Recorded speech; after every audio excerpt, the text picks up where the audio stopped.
right. What's up, Kerry-Ann? Not much, but just there, you know. You're just there, you know. So that's sad. Woo. We got a special shoe for y'all today. Oh, what a special shoe. So just kick off your shoes and relax your feet and move to the rhythm of the cooler beat. That's how we do it, the healing vibes beat. That's how we are dealing with it today. Yes. Yeah. We got a good show. We got Hadiiya Barbel coming in. Yeah. We're going to be unleashing your true powers. Life lessons, life-changing lessons, of course, learned after quitting social media, and much more. Believe me, much more she got to offer. And want to remind everybody, if you don't mind, please come on, vote now. Make sure y'all vote for your brother. Woo, we turned up.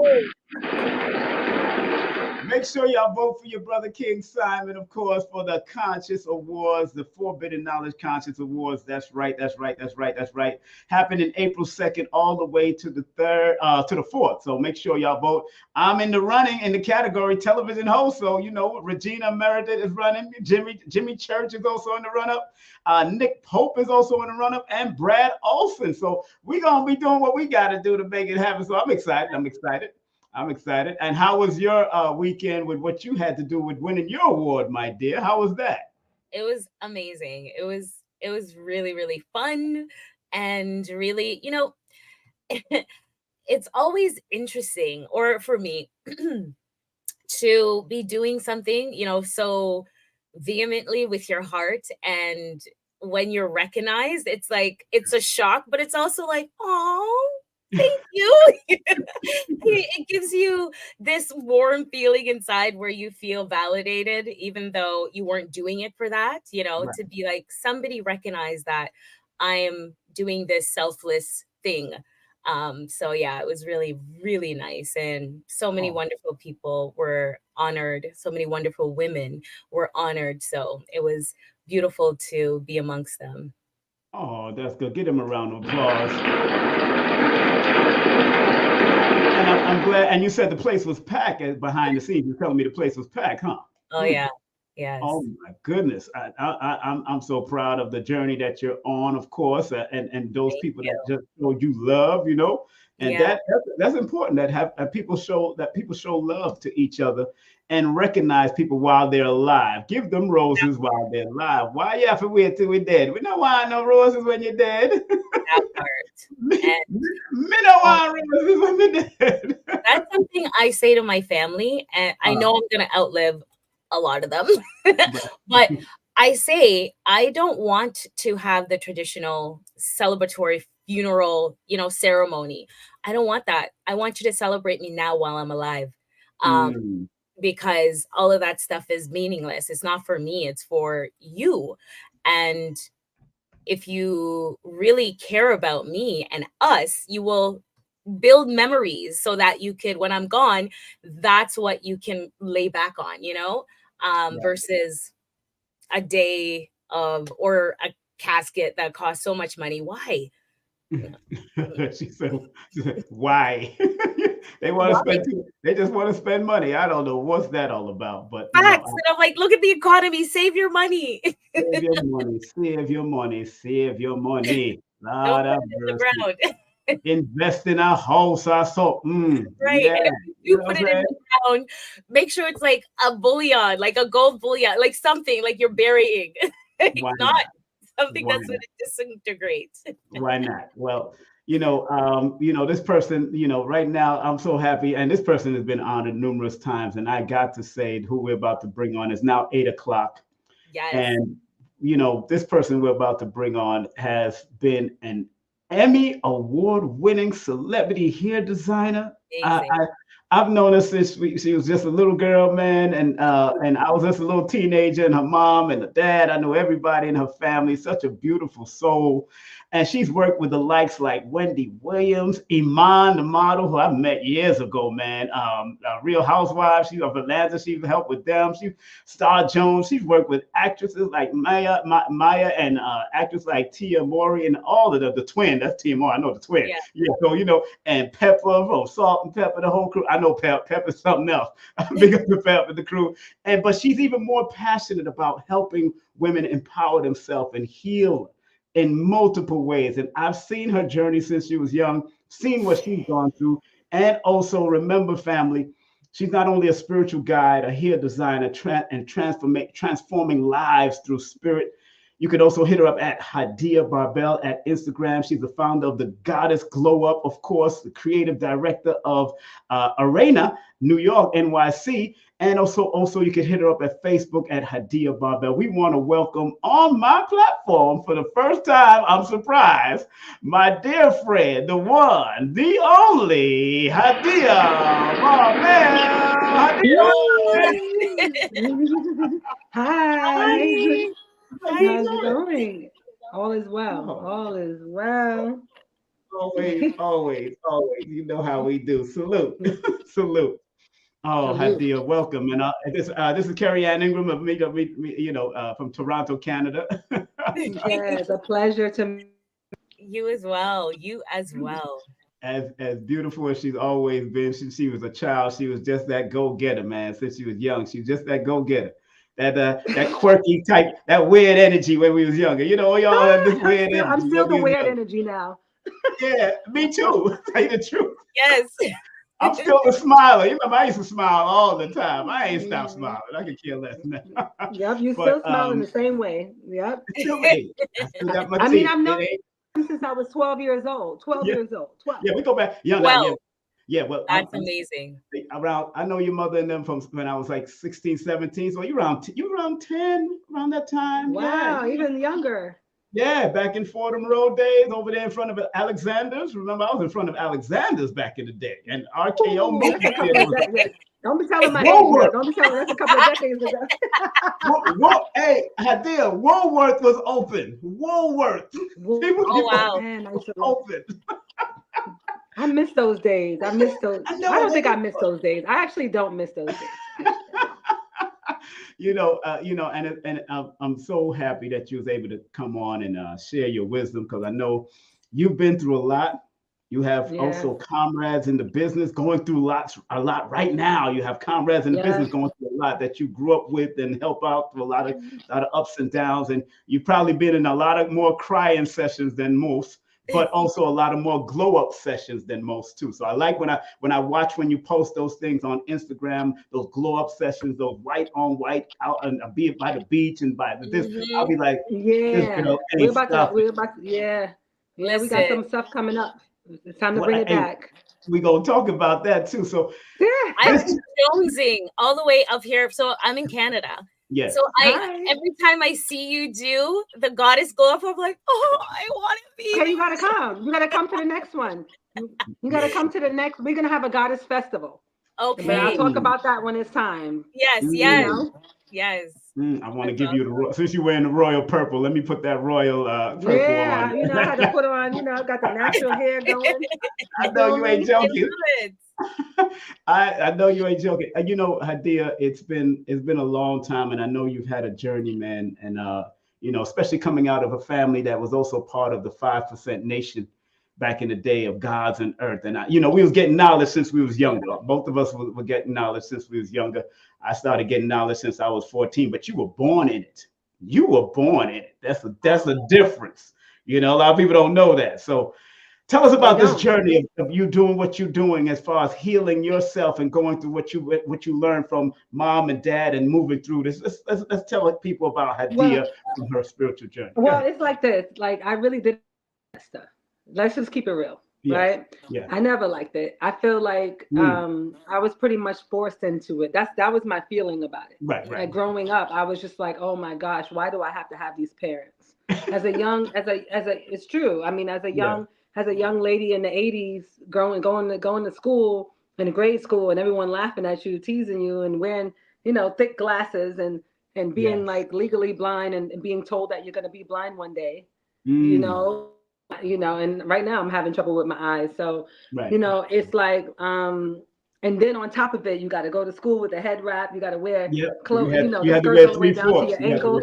Right. And then you couldn't live, like you couldn't eat a cookie from the teacher. My father would literally make us write all the ingredients down on a piece of paper, put the cookie in a tissue and bring it home, and he would have to read the list of ingredients before you can eat a cookie. Like, that's how I grew up. I had very, I feel like I was one of the I'm the second oldest. My father has 15, and I feel like I was one of the experiment children, you know, because he was you know, he was in his radical era. You know, he was young. He's not like that right now, you know, but his later children got it easy. You know what I mean? You know, that's what I feel like, and because of that, I just wanted to like be beautiful, you know. It's like I didn't feel beautiful in that era. Like I have these, you know, I'm born, you know, being my mom when she gave birth to me. So, you know, in those times, she had a hard birth with me, so they pulled me out with forceps. And because of that, it damaged this eye right here. So this eye is giving me right now, it's not in the best place right now. Wow. It's finally caught up to me a little bit, you know, a lot of it actually. And so I just so my journey really having this idea, like first of all, coming from the cultural community, which I didn't agree with. I didn't agree with it because I'm a young person wanting to be cool like all the rest of the children. Of course. Like I just want to be normal. And then I'm not normal because I'm wearing these thick old glasses that everyone's laughing at. Right. And so I got these two things happening simultaneously. And I'm like, oh my goodness, what happened? Why am I even here? And so when it came to the point where I was given an opportunity to have contact lens because my glasses were way too thick and they did not have the technology at that time. They didn't have the technology. At that time, the glasses were too heavy for my face. Like they were literally like binoculars. And so because they were too heavy for my face, they gave me contact lens. And it was the first time I was able to look in the mirror and I was like, oh, I saw myself for the first time. Only it took me all because I can't see. If I take them off, I cannot see. So how would I ever know what, you know, if that was actually, there was some beauty there? I just saw people laughing at me. And so, you know, that really was a catalyst for everything, like the beauty industry. That was a catalyst. And then the catalyst also was everyone telling me that that I may, you know, lose my eyesight. That's another catalyst. And then also just being laughed at most of my life. And so it was like, okay, watch me now. So when I was able to use these eyes and I finally saw the world, and then my dad and my mom, they weren't together anymore. So, you know, I remember. So once I became free, that was it. I just took my life and I just, you know, kept building on it. You know, I followed my path. Of course, I gave my parents a really hard time along the way. Right. However, I did. I drove them. I gave them a hard time. I remember. A really hard time, like really hard time. And they thought I wouldn't make it. So now I got them saying the talk in the family that she's not going to make it in life. This is how she's going to end. Because I became rebellious after this. But instead, you know, my life took another turn and I found this gift that I had. And what I did is I took this gift and I never let anything stop me. I didn't have a vision of like, I'm going to be in a hair salon working in a hairstylist. That was the beginning of it. But I had had an expanded mind because I was given a limited time to use these eyes. I may be blind, right? That any moment I should be prepared to be blind, to learn Braille, everything. So think about it. As a young girl in the back of your mind and going through all of that, not feeling normal. And then you have this little opportunity. I decided to live big. Big. Right. And everything I did, I literally created a whole nother persona. You know, I don't have that persona on today because I've come to this place in my healing journey, you know, of self-love. But at that time, I created this massive personality, and that massive personality opened up all the doors for me. It opened up all the doors for me to, you know, to step into certain arenas and get opportunities because I was relentless. I would call the magazines. If I got a job with Wendy's, I had an agent and he gave me a job with Wendy Williams one day and said, you got to do her hair for Source magazine. Instead of doing her hair for Source magazine, I saw it as an opportunity. I saw everything as an opportunity beyond what was presented for me.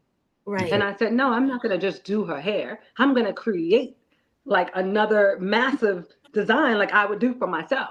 Right. And I'm going to show up with this because I know the energy she would appreciate it. Right. And I studied and I said, and then next thing I know, she loved it. is on, and then instead of using whatever she had, she used what I had. And we built this relationship. And then I got a call one day and say, hey, I want you to be in charge of my hair for this TV show. Nobody knew it was going to blow up, this Wendy Williams show, right? That's right. And then from that, so many other opportunities like that I maximized on.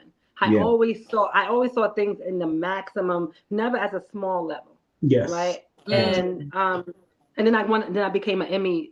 Then I won an Emmy doing this, right? Yes. After I won this Emmy, then I had so much time in the industry. I've been in the New York Times twice.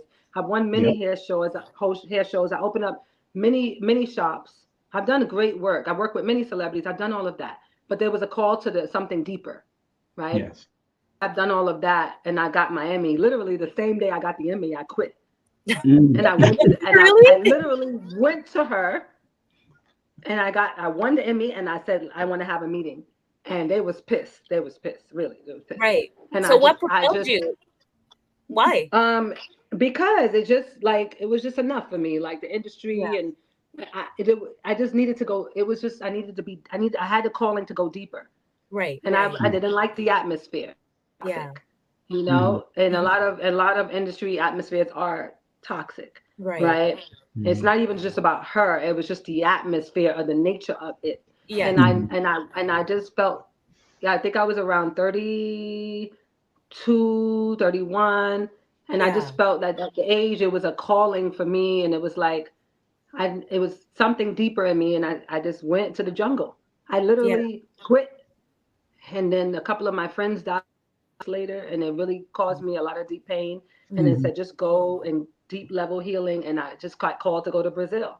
And next thing I know, I ended up in the ayahuasca ceremony. I didn't even know about ayahuasca. That was before ayahuasca was even common. Nobody knew about this thing. It wasn't a common thing. Yeah. It was 2011. Okay. Yeah. Social media, Instagram did not exist. Social media wasn't popping like that at that time. It was very beginning levels of this. Right. So I just went and I was like, oh, ayahuasca, that's the name of this retreat. I'm just going to go for the healing. And I followed it. And I'm sitting there with the shaman. And he's like, does everybody know what you're here for? And I'm like, what? Is this a healing retreat? And he was like, wait, you don't know that you're on a medicine? You're about to take this plant? And he said, the best way is to come with no expectations, and you're in the best place. And that was the beginning. That was the catalyst to the journey that I'm on. Wow. Because once I took that medicine, I went deep into the little girl again. Yes. That's what it does. It takes, and all those memories and all that trauma and all that pain came up for me. And I literally cried for like 5 hours on that journey. And I was told, and then the message that came to me during that was the one of many. I sat with Mother Ayahuasca, grandmother plant. We call her grandmother medicine. And I might have sat with her for about 25 times after that. Right. And now I bring women to the jungle. But the message that came to me is that no matter what I do, no matter what I touch or what work that I do in this world, it has to be healing. Yeah. Congratulations. Let's get that round of applause. Gotta get that round of applause. So that was the breakthrough. And that was how I started this Goddess Glow Up. And now I'm bringing women to ayahuasca retreats and bringing them to the jungle. And now it was the path, So, that's powerful. That is so powerful. It was the path. Yeah. Do you feel that your sight issue helped to open up parts of you, the portals within us that is locked up because we use our everyday sight to see the world and we get so disillusioned by what we're seeing? Do you feel that you're somehow blessed with not having that issue that allowed you to open up the inner parts of you and trust that more when you saw it get I may have a hindered sight, but I have vision. Yeah. And that's one of the things that I have vision, and I get downloads, and I'm deeply, I know I'm supposed to be on this path. I'm deeply feeling, and my mother told me that usually what happens is that when one of your senses are limited, another sense is heightened. So my sense of feeling and seeing is heightened. I could see, I could feel when I'm listening. Yeah. Right? Yeah. Right? Yeah. Because, when I'm listening, that's the key though. It's the key is to listen. And when I'm in that space of deep listening, it's powerful. Yes. Because that's really how I've created all of this. I never had a PR in my whole life, and I've been in like places that like people would pay you to be able to get in the New York Times. Right. Like I had a big article in the style section of the New York Times that blew up my work to the point where I had a hair salon that had to kick me out. A hair salon kicked me out. Thank you all for the comments. I see y'all. Thank you. Yes, they love a you. hair They love salon you. kicked me out. They kicked me out. And this is after my Brazil journey. And I came back.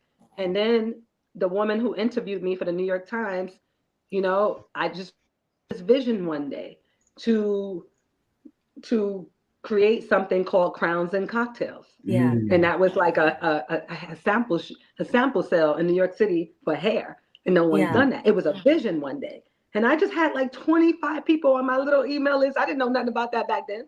And I just emailed everyone, and I was like, hey, come for this thing I'm having, because I had all this extra hair I was creating, and then this woman showed up that I never met before, because someone who knew me from, because I was a regular, they always hired me for their beauty section.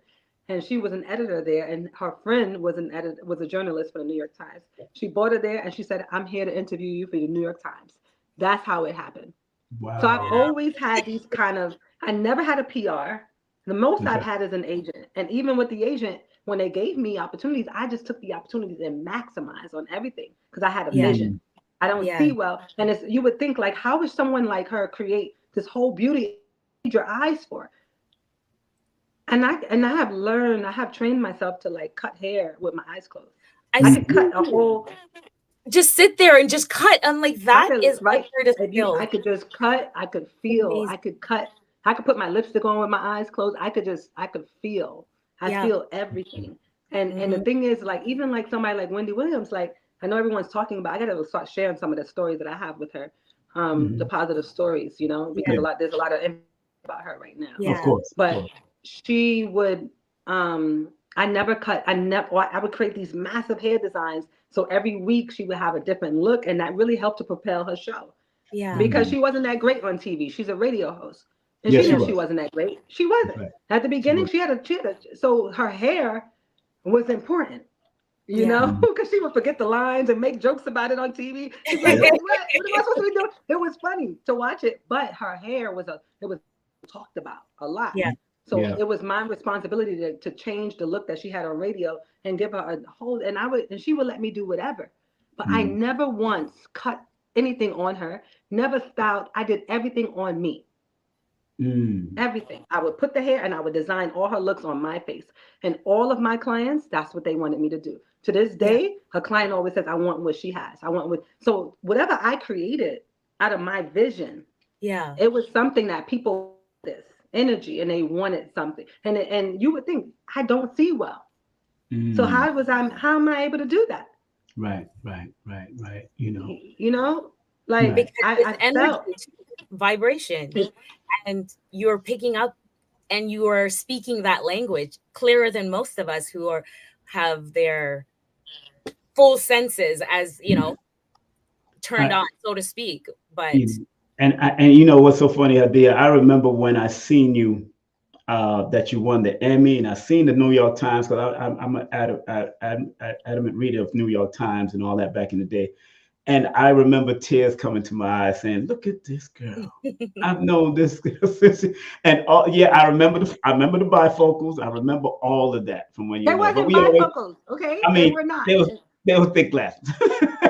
but that's the name they teased me as. That's what they called me growing up. They was like, bifocals. And they was but I never laughed at you, because you were such a beautiful child. All your sisters, the twins and everybody, all the family was just beautiful. I used to go, I remember we used to stay at the table, and then we had to come and use your bathroom right around the corner from Fordham Road, because they didn't have a bathroom on Fordham. They'll let us, they won't let the Muslims come in. So your mother would allow us to come in there, and y'all be jumping on the bunk bed and all this. That was just something else. That was a crazy life, man. That was a crazy. She had such a beautiful energy. So, when you disappeared for a while, and I used to always ask about you, she said, Hadiiya's just doing her thing, and I'm like, your mother, how she is, and I understood that, and I disappeared. you when you disappeared and not was hanging around, you wasn't hanging out around too much around the family. But I'll ask about you all the time. When you was around, when you wasn't around, when as you was going, finding yourself more. You know what I'm saying? You start becoming more involved in what you had to do. If I run into your moms, I would say, hey, how's she doing? How's everybody? Because I always ask about people. My mother said, my mother and my grandmother said, I always got to do that, ask and check on people, to make sure they're all right. And that's just my spirit. But on this journey, I know there's been pain that you've also experienced from other sisters, and even for you to start up the Glow Up. What was that about? Why did you decide to say, you know what, I'm going to empower sisters, because I've been going through stuff and I see what women are going through in the celebrity world. When you stepped out of that realm and decided to say, you know what, I'm going to dedicate to sisters, what was that twist? What was that change in your mind that made you do that? Well, it was already who I am. So right. It wasn't like something that wasn't separate, that was separate from who I am naturally. It was just that right. What the hair, I was working a lot in the external world, and I wanted to work internally because I level clientele all the time, and I didn't feel like they were being themselves. I didn't feel like I was being myself. We were all putting on a show. Everyone, I'm putting on a show because I have to relate to them. So I had to wear certain clothing, wear my hair a certain way, become like them, not myself, because I have high paying clients and they expect a certain standard, a certain look, a certain thing. So, but I wasn't really, it is that whole glamour, my designer clothes, my straight hair, all of that. But that's not true to who I truly am inside. Right. And I don't believe they were true either. Like a lot of my clientele would hate to look at their natural hair. They would hate to, they would just be like, I don't want anything to do with this. I literally had someone have like hair out to here, and they braid that thing up as quickly as possible and sew this hair on. I don't want to have anything to do with it. It's the norm. Norm. Yeah. Especially high, functioning executives. And I know quite a few of them that I won't mention, like celebrities, all of them. They got hair. And you would think they be wearing little bobs and stuff like that. And it's all, they will not. They will not. And I just felt like they weren't being true to themselves. I wasn't being true to myself. And I just know that there was so much more. Right. And so I just started to have conversations on. Like I had a couple of shops that I owned. One was in the West Village. Another one was in Soho. And I remember, especially in the one in Soho, is really where the change happened. And it was such a beautiful place, and then I would just go, and I had a beautiful staff running everything, which was very difficult for me because I hated being a boss. I hated it because everybody hates the boss. Everybody, even with the hottest thing. Like once you're in charge, people like everything's coming to you, right? And I just hated that. And I was just like, why? I just want to do something that I love. And it was paying the bills and actually very lucrative. It allowed me to buy my property, allow a lot of great things, Yeah. And however, I wasn't fulfilled inside. And so I would just have these conversations at the shop, a lot at the showroom, late at night after I would wait till the whole staff left. I couldn't wait till they left too. Because now I didn't have to be in boss mode anymore. Gone 7 o'clock, they're out. Good. Right. And then I would turn on live and I would just have these deep conversations, and I would put on my music and light my stage. And finally I got to be myself. I get to take it all down, to be in my spiritual realm and connect with people from the soul level. And I started doing this often and more often, and people were really digging this kind of thing. Right. And then they were like, when are you going to have something? And I was like, oh, I guess I got to create something. Right. And so the first thing that I created it at the shop, like at my hair place. I put all the crowns away. They're not wigs. I call them crowns. And I put them all away, and I would turn the whole place into a temple. It went from beauty showroom, a wig showroom, like they call wigs, but I call them mine's crowns, right? Crowns. I always try to have elevated language. Elevation. That's what I love about it, right? Yeah. Crowns, yes. I was working with the crown and higher up. And so change everything, and I would turn it into this beautiful mystical temple. And I did one event where I partnered with someone, and it did really well. Most of the people came from my audience.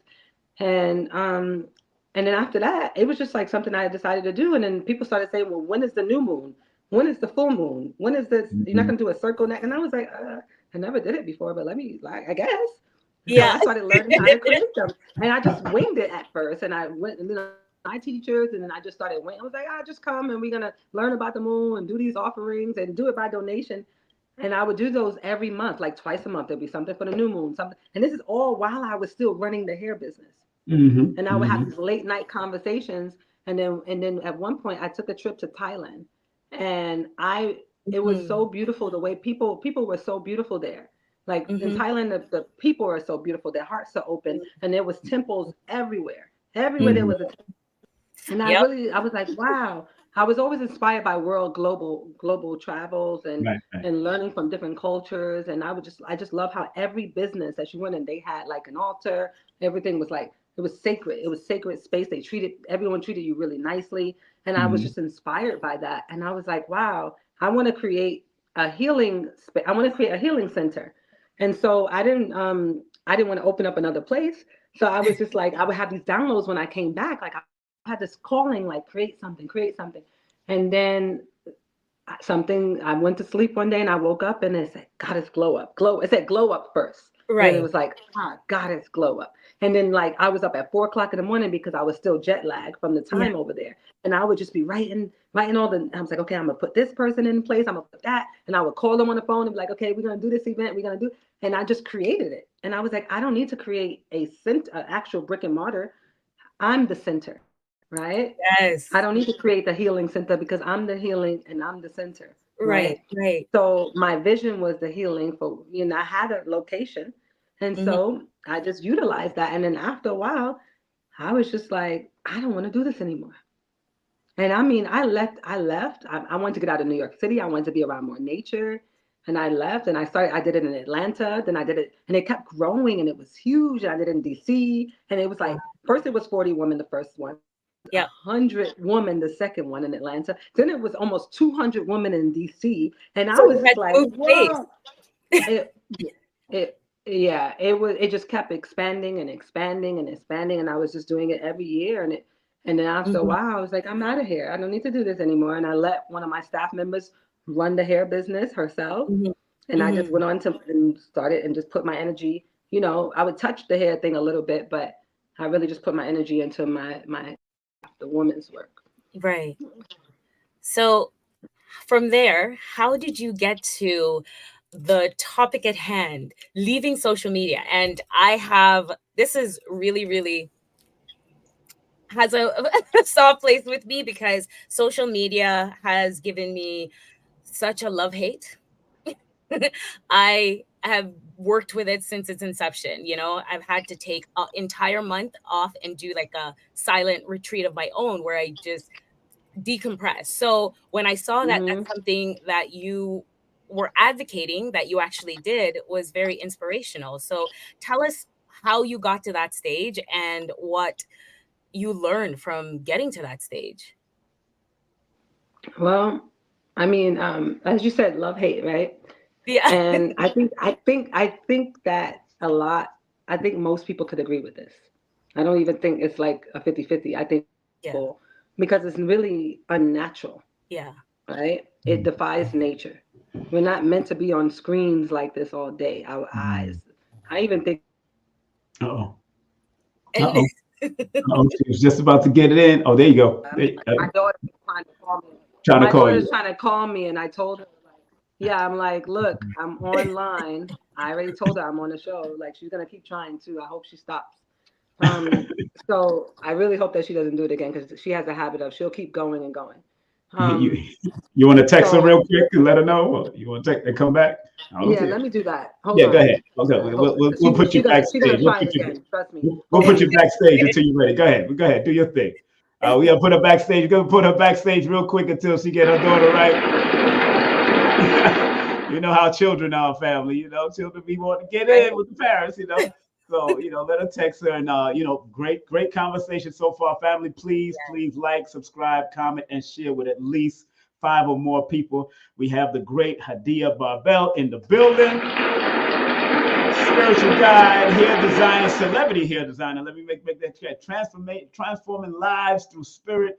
Hit her up at Hadiiya Barbel, founder of Goddess Glow Up, and also creative director of Arena NYC. Of course, that's where she makes her beautiful crowns. I love that she changed it from wigs to crown because Same here.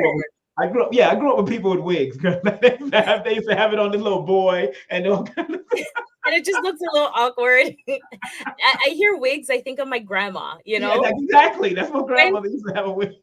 When she says crowns, I'm like, that makes it's just beautiful. It's empowering. Yeah, I want a crown. You know? Exactly. No, it definitely and let me share some of the stuff that the journey that she has that she was showing on her Instagram the other day. Her journey on Instagram. This is a beautiful journey of her doing her thing here, and we respect the journey, of course, of what she's done, and also taking the medicine, the medicine up the nose. I think that's the toad, if I'm not mistaken. But just going through her journey that she went through, and what she says on this particular thing, she says, "Know that when you choose the spiritual path, there will also be spiritual warfare." I love that quote, man. Give that a round of applause.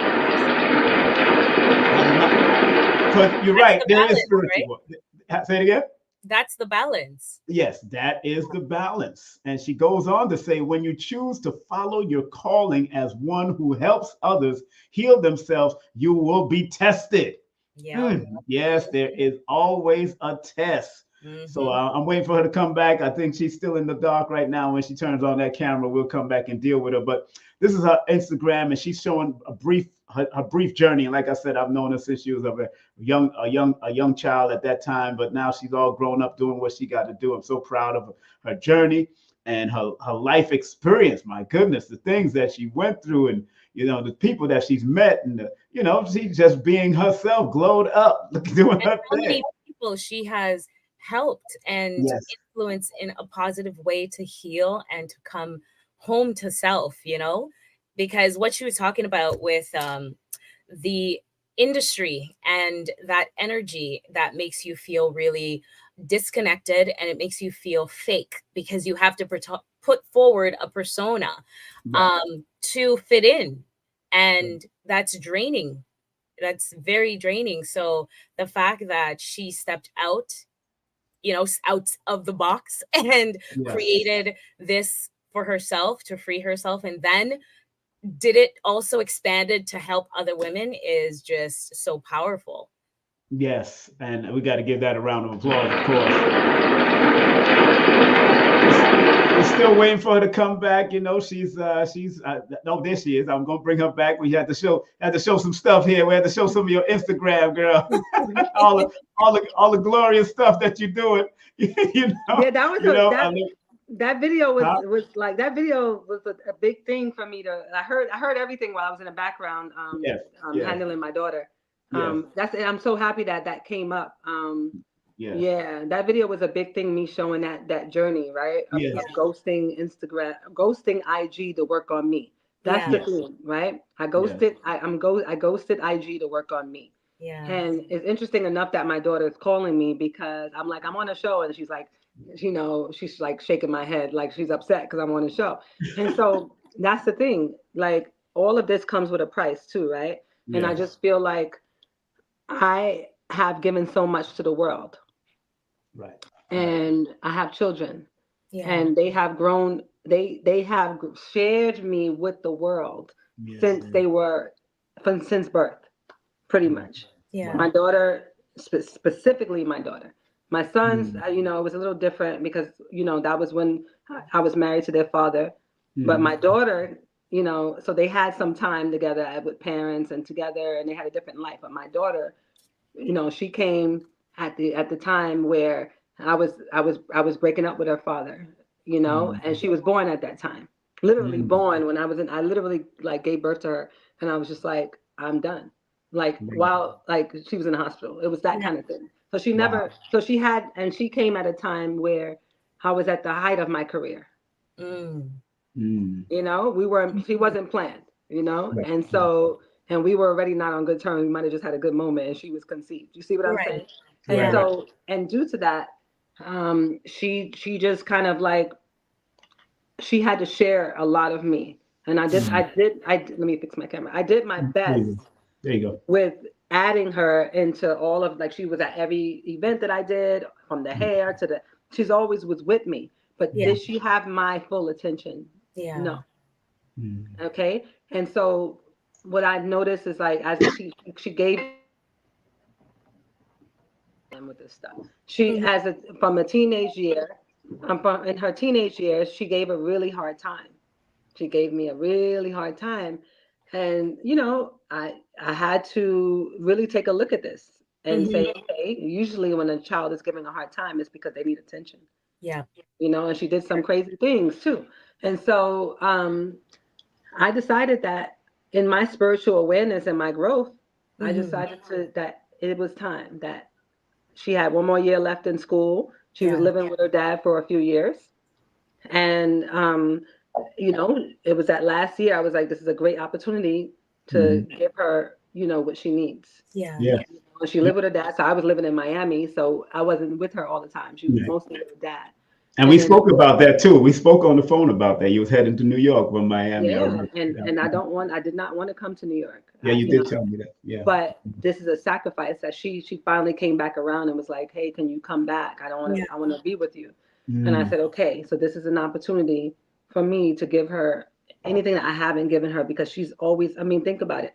All these people in the world are glowing up. Yeah.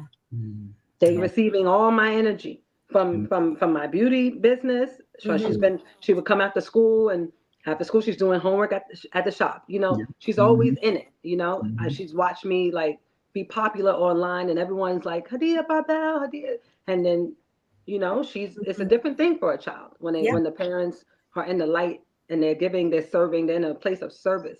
That's true. You know, the children resent that. Yeah. Everybody. Yep. That is the truth. Okay? They do, because when my mom was working like that when I was young, and I would come from school and there would be a nanny or a home attendant, whoever you called them, and there was somebody else but my mom when I came home from school, how my heart would drop every time. Yeah. And so I'm just imagining how she might have felt. But she can't voice it. I didn't voice it. I didn't know how to voice that, right? Because she got to work. We all have to work. So I did what I needed to do. However, the children resent you. They just do. And I had an opportunity to have this last opportunity. I feel like right before she goes to college, I got this last year, this final opportunity. I can make it right.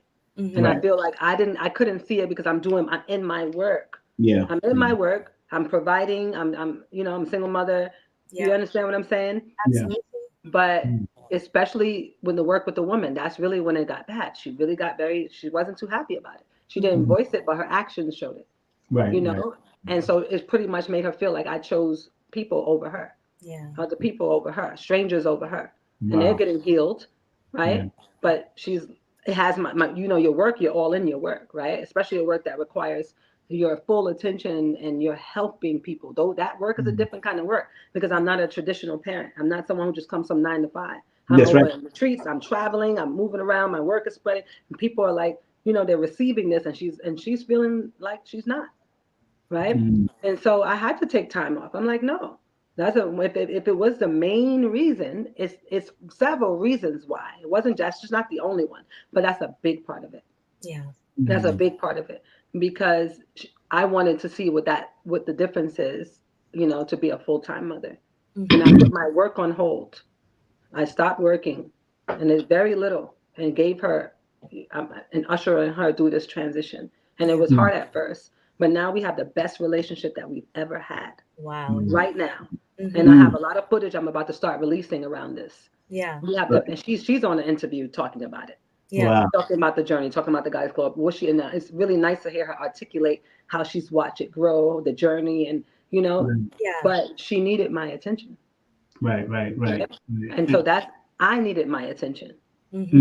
I needed to call my energy. I've given a lot. So not only does she need my attention, I need my attention. I've given a lot to people, but I've also, in my journeys, I've also been through a lot. I've been through you know, I had a breakup. It was a lot going on. And I never took the time. I'm just continuing in my work because my work requires me to show up for people. Right. Right. But I never took the time out to like, I needed the time to just sit with myself. I Right. needed the time to go through to release. And the same way I'm helping everyone else release, but what about me?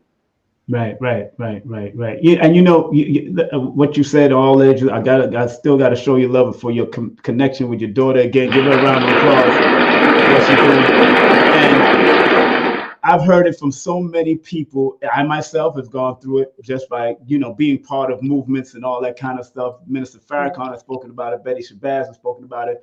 People have spoken about this. When you're part of certain movements, whether it's the entertainment, whether it's the spiritual movement, whatever movement, Queen of Four will tell you it's very hard, and trying to incorporate the children usually gets rebellious. I've gone through that with my children too. Rebelliousness I've happened, and I applaud you. And I know sometimes it's different for women than men, because sometimes men can step out and women take care of. But when women are doing it on a single basis, when they're single couple, a single wife or a single woman doing their thing, it can be very tedious. Because I was raised by a single mother, so I see what you're coming from that perspective, and I do salute you. I salute you 100%, of course, all the time, and I'm just happy that you're flying above that, you're rising above that. And what you said on your thing about when you're on that spiritual journey, there is duality, there is warfare, and there's healing. There's two things happening. So how important was you to find the balance? How important was it for you to find balance as far as moving forward? Because I know you've been through a lot of ups and downs, even in your own head. Things like that happen. So how important was it for you to find balance and have an accountable team of people? Well, that's where we are. It's about the team, right? Yeah. And it's about learning from past mistakes.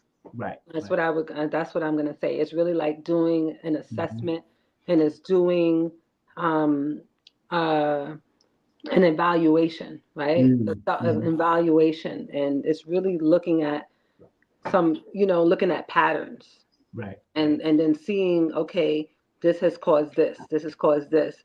How do I feel? Do I want to feel overwhelmed? Do I want to feel stressed? Like it's just like it needed to take everything needed to take a sacred pause, right? Sacred pause. So sacred that we're going to call it a sacred pause. Sacred pause. Right? Wow, that's a good one. And it's important to have that at some point in our lives. We all need to take a sacred pause so that we can do inventory and really look at and see, because what happens in the way in the society is that we're often in survival mode, especially here in America. We're constantly in survival mode, and it's not natural to live like this. And it's to the point where it's set up for us to be in survival mode so that we can't find our own power. And the way we find our power so that we can make a change, that's the whole thing. We all have the power to make a change, but it's hard to access the power, to have access to the power, because we're so burnt out, because we're always on go, especially in cities like New York, like where I'm at right now. I feel like anxiety every day, and it is a constant working, a constant trying to refine this while I'm here. That's one of the reasons why I move out the city. But it's all around America specifically, and the world, especially with social media. We're making less connections with one another. That has a lot to do with the anxiety. We're constantly looking at our texts and phones and emails, right? And so I think that we just need to fast. I'm happy that Ramadan is happening right now. So, I feel like we need to detox often from this stuff. We need to detox our bodies, detox our minds, and we need to be brave enough and have enough courage to do that, and have enough courage to even leave some opportunities or some money on the table, right? Because a lot of times the reason why we're not doing it is because we're thinking about money. That's right. And so, but we need to plan this stuff out and set ourselves up for the sacred pause. So if you know that you're leading to that place, it's really not worth you having an imbalanced nervous system anyway. Like, it's not natural for us to live this way. So that sacred pause will help us to renew and to really take time to say, how could I build this foundation stronger? Right. How could I do this differently? And that's where it's at for me in this time in my life, is really, how could I do this better than I've done it before? If I'm going to continue doing this, how could I do this better than what I've done it before? How could I get a better team, more support, right? Because I have great vision, and my visions I'm always going to lead with the vision. The vision is always grand. Right now, I'm like, yes, we're going to do a goddess festival. That's the vision. I get the visions, I get the downloads, but now I'm learning to do it. I can't just jump into it. I got to map it all out and then say, okay, this is what I want to do. I want to do a tour. I want to do this. I want to do one big one. What's needed to support the vision? Right. And what's all the, all the support so that the foundation is strong, so that things flow. Yes, you're going to still go through up and downs with it, especially when you're dealing with wounded people. Right? Because when it comes to the spiritual work, it's a lot of wounded. So just imagine a whole bunch of wounded women in the room. Yeah. Not everything is all happy go lucky. Things happen, things come up. Yeah. A lot of shadows come up to to dance with each other. Yeah. That's right. That's right. And including like ourselves as facilitators, because we're all on this healing journey. So it's this like dynamic that is, thank you for saying that. That's so powerful because it's happening to us mostly, really. Yeah. And then it's, it's something that happens everyone is being tested in some way. Something's happening to everyone who comes. Like everyone is seeing a reflection and getting the medicine that they need, including the facilitators. So there's always something to learn. So it's just about protecting yourself more. Right. Getting more organized, having more structure, and just being open to change and to criticism and to all that comes with it, knowing that it's all a part of it. And but when there's a calling, right? And I will tell you that there'll be so many times where I said I'm not doing this anymore. I probably said this after every one of them. And I felt like I think I said it after the one I did last year in Miami, because it's intense. I said it, but then it's I say it after everyone, actually every single one, I think. And the thing is that it's almost like giving birth to a child. Like I have 3 children, and the first child I was like, I'll never do this again, and then I have another one.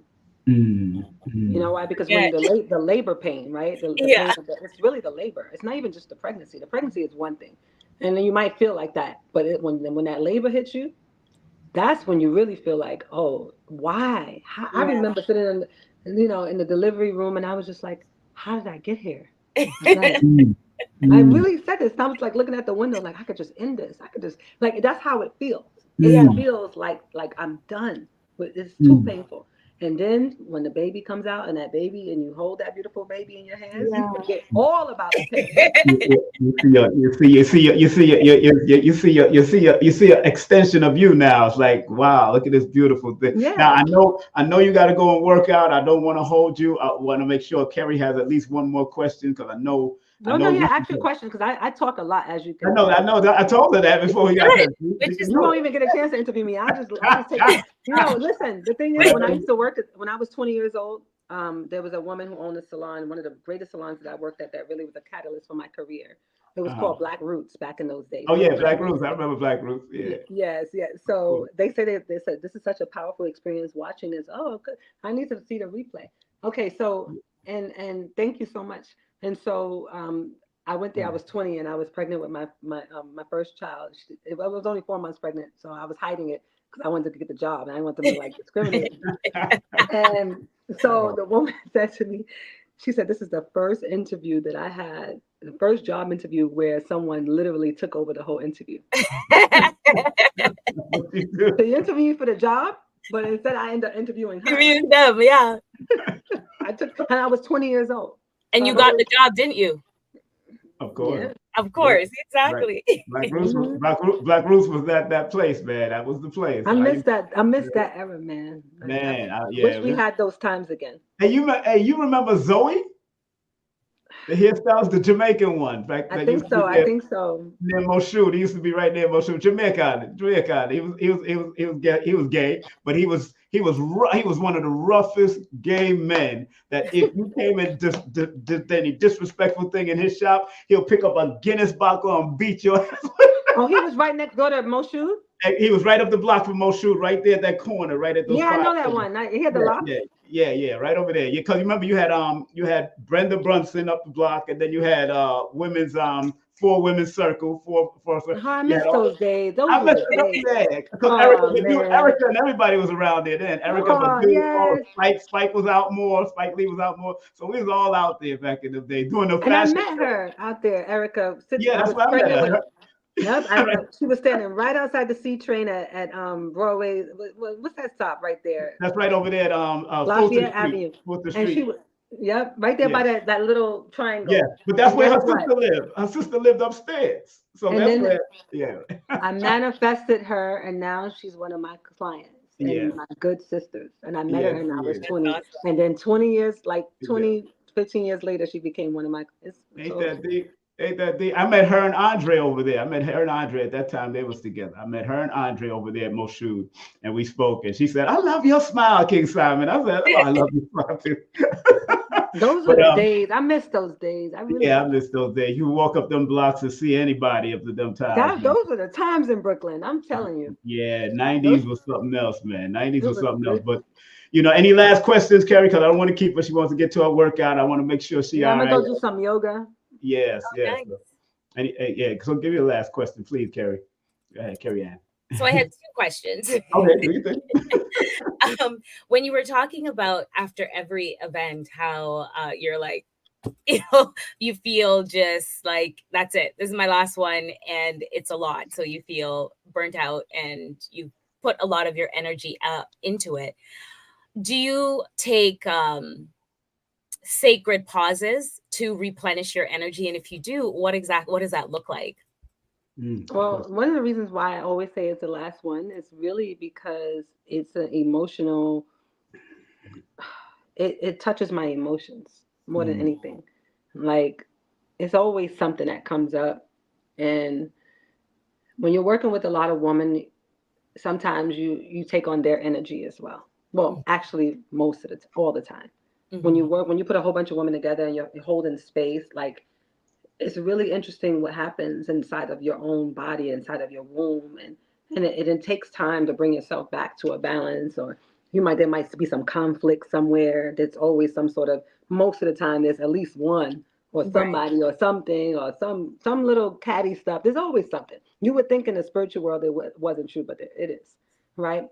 So what I would do is it takes me about a month to recover from that, to be honest with you. I would love to think it took a week, but it's not true. Until I really feel like I'm myself, it takes a month to recover. And so I would just like, I go to nature. Just where it's gonna always be to the ocean. It's gonna always be that now I gotta detox. Now I have to do spiritual baths. Now I have to like put that care back into myself. Yeah. Right. So that's what it looks like.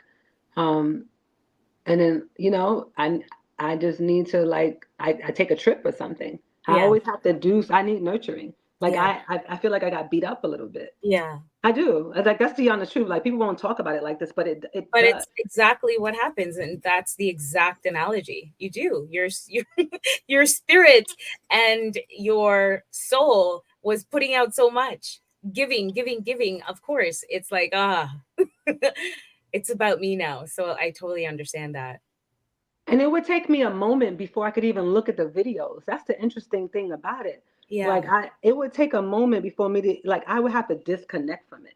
Yeah. Like I've done the work, right? And it's a high, but that high in most big productions, for those who are in production, because it is a production, right? And that high is also followed by a low. Yeah. Because you have to come down from that high. It's like any performer, right? Yeah. It's because you're on stage. And by the time you build all this energy up, getting the ticket sold, getting the event done, all the production, and now it's the final day, it's the big celebration, and then you got to come down, and you can easily go into a depression too, right? So usually what I try to do in those things, and this is something that a lot of people don't know, and they think there's something wrong with them, but it's the normal process, right? Because you brought so much energy up, and the energy has to go somewhere. It comes back down. So what I would normally do in these situations is I would prepare something in advance, something to congratulate myself, something so I was celebratory, so that I gave something back to myself, not just healed from the the wounds, but to really bring something back, like I would get a gift, like something like, girl, you did that. You know what I mean? Like something to celebrate so that I wouldn't get so depressed, because it is a depression that comes from that. That makes so much sense. So with all of this that you have done, experienced, created such a powerful community, if you could look back on little Hadiiya, what advice would you give that little girl who felt so super insecure with herself now in this phase that you are in? Good question. What advice would I give to the little Hadiiya, who was so insecure, right? You know, I would tell little Hadiiya that she has come to this world to be different from everyone else, and that it's normal to be different, to be strange, to be abnormal, and I would just let her know to just go ahead and be yourself and just shine, and that she's perfectly fine just the way she is. And there that there's a higher calling, for my presence on planet Earth, Wow. So I would talk to her to let her know that she would go through some things, Yeah. and that she should prepare for that, because that's a part of the journey, and there's something beautiful that's on the other side. Now she just needs to keep moving forward and follow her heart, and not listen to so much of the noise from the outside, from the naysayers, from the those who laughed at me, and all of that. I would just tell her, she's gonna have the last laugh. Wow. So she just needs Powerful. to. Thank It's the truth, because you. I'll give you a quick story, Go ahead. a quick one about this, Go because ahead. I was in beauty school. I love story time. I love storytelling. I Yeah. think it's great. I enjoy storytelling. I Yes, was in beauty school. I was 17 years old in beauty school. I was the youngest one there, and you know, there was a woman there. She was like in her, I don't know, 24 or something. Her name was Felicia, and Felicia, right? Mhm. And by Felicia, her name was Felicia, and she gave me a hard time. She was Mm. always picking on me and bothering me, and that I didn't have glasses on anything, and it wasn't Mm. even about that. It's like, I don't know. She just was like, she didn't like that I would hang out with like I would hang out with the nerds, like, like I would Mhm. hang out with like some of the Asians and some of the people that was like, I like the misfits. So I would hang out with them, and yeah, because I could get my work done. That's Yeah. right. She was always loud, and she was like, around the way girl, you know what I mean? Like real Mhm. loud and boisterous and extra. And I would just ignore her. I would just like pay her no, and she wanted something from me. She Mhm. wanted me to pay her attention, and I just gave her none. I just wouldn't stay next to her. And then one day she just, I guess she picked the argument with me, and I ended up, getting into this argument with her. She kept calling me a little girl, this, that, and then I didn't graduate on time because of her from my Mhm. beauty school. Oh. Interesting enough, I got called to do this hair show, and she was cursing me out, everything. It was crazy. And I got called to do this hair show called the Bronner Brothers, and it Oh was a yeah. Oh, yes. competition. Yeah. In Atlanta. Bronner Yeah. Brothers. Yeah. Yep. But this Yeah. one, they came to New York for the first time in 2005. It was my greatest year. Oh, my greatest year. And in that show, Yeah. there was all these people who were still laughing. I always had people laughing at me. Right. They were laughing at me too. The other contestants, Yeah. Hairstyles. Right. because I couldn't get it together with my models, and they had their all their little updos from their aunties and their cousins and their neighbors, and I had real live models, Yeah. Yeah. working models, because I was in that space of magazine work and all that. And I couldn't work with they. We didn't have time to rehearse because they all had callings and schedules, and so I was just winging it. And they were laughing at me the day before, pointing their fingers and laughing at me like, why she can't get it together, because they go on stage not know what they're doing. And I tell you, the day of that show, and that 2005 competition, Mm. I gathered them. I stayed up the night before.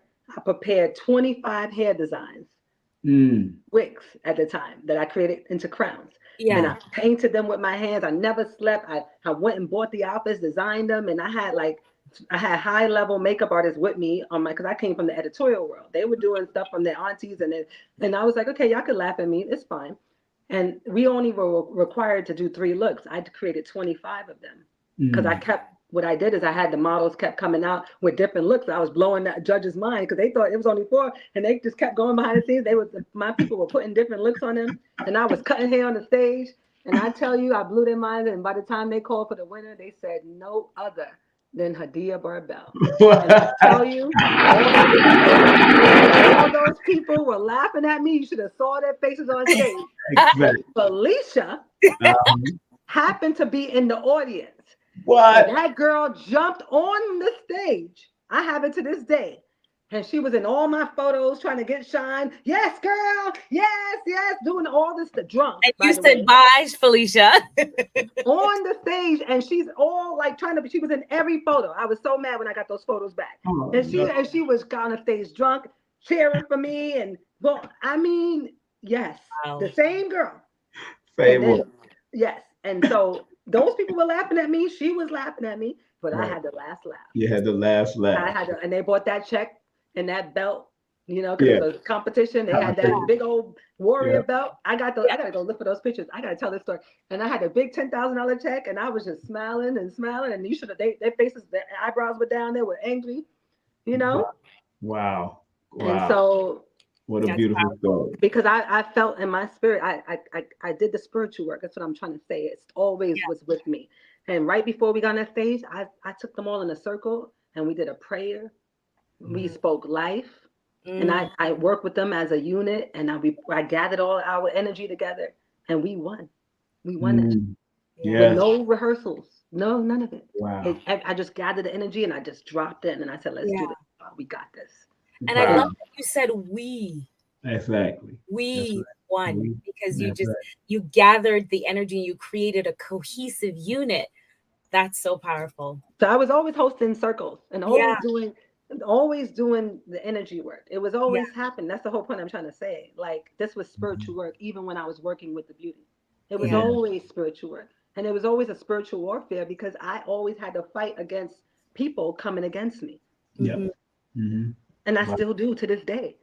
Wow. And they say the haters, you know what they are? They're not haters, they're indicators. They're indicators. That's right. They're not haters, they're indicators. They're indicators that you are on the path. Yep. So you must have them. They have to do their job because they're letting you know that you're on the right path. So when you get haters, indicators. Don't even look at them. Like, let them do their work. I always say haters make me greater. Y'all do what y'all do. I'm gonna do what I do and watch what happens. Tia, thank you very much for coming out, man. I know we held you a little bit over that. No, I didn't mind. I told you once you get me into the flow, I can keep going. I love that. You got to stop me because I actually love. I got to really start my podcast and my YouTube. And I love talking a lot. So I got to build a team so I could get all these channels flowing because I feel like there's a voice that I need to share. That's right. It is my calling to empower. Yes. Whoever is listening, men, women, that they can overcome adversity at any time. All they have to do is make a decision. That's right. That's right. And that's it. Remember, you can get to her YouTube channel, her links through her Linktree /Hadiiya Barbel. And don't forget, you can hit her up at Instagram, all her Instagram pages and her Facebook page. She's got beautiful stuff going on. All you have to do is just link in and lock in. You know what I'm saying? Hadiiya, link in and lock in. Hadiiya, I love you, and there's nothing you can do about it, Hadiiya. Thank you so much. Thank you for having me, and thank you so much for the interview and the questions. I need to do more of these kind of things. Yes, you do. I like talking, so Thank you for sharing your energy with us. You're welcome. You know what? I like talking because I didn't talk much as a child. I stayed in my, remember when I was young, I stayed in my own little corner because people were always laughing at me. So I just kept quiet. Yeah. You know what I'm saying? But once I was able to get my voice, you can't shut me up. No, we appreciate you, man, and give all the babies a big hug, especially that one that loved numerology. Your son that loved numerology. Big him up, shout him out for me, man, and show him my love. Yes. So which one is that? The youngest one or the oldest? Yeah, the one you had bought the book for. When I gave you the book, and then I gave you a promotional book, and I gave it's my eldest one. He's here. The eldest one, yeah. So big up to you, big up, and be safe and enjoy your workout or your yoga, whatever you're gonna do. Okay. All right. Thank you so much. Love you. All love right. You too. All right. That's our girl, Hadiiya, man. Woo, man. Got to give her a round of applause. Man, she did a great job as usual. She's doing a great job. Woo, man. Amazing. So many powerful gems like she just shared. Yeah, she has all of it for the ladies and the gentlemen. If you want to get that glow up going, man, just glow up. Just grow up and glow up. Right? Grow up and glow up. Oh man, so appreciative, man. And that great. I like those last two questions. Those was good. I like that. You closed out right. That was a good question to ask her, and she really thought about it, and that was good. And she has a healing energy. Her life path is a 6, so I know it's so healing and so she's been such a healing child. Even when she was into rap music back in the day, we had a photo studio in Barbell. We did a photo shoot for her back in the day. Yeah, so it's always good to see that she was looking like a whole big yo-yo and the rest of them. She was looking like all the big earrings. Yeah. That was sick back in the day. Yeah, the big clothing, all of that. Yeah. Yep. So 90s. I was in the big oversized jeans, the big t-shirt. Yeah, exactly. Well, you and her the same age, to tell you. So, 44. Nice. I was gonna ask, but I was like, I only have 2 questions. When what month, like what her sign is? December 5th. Okay. Man, December 5th. Yeah, that number 5. Remember, Sag is an entertainment sign, so they there. Sag is all about it, especially the ones in December. They all about that entertainment. So, really man, we had a good time. Yeah.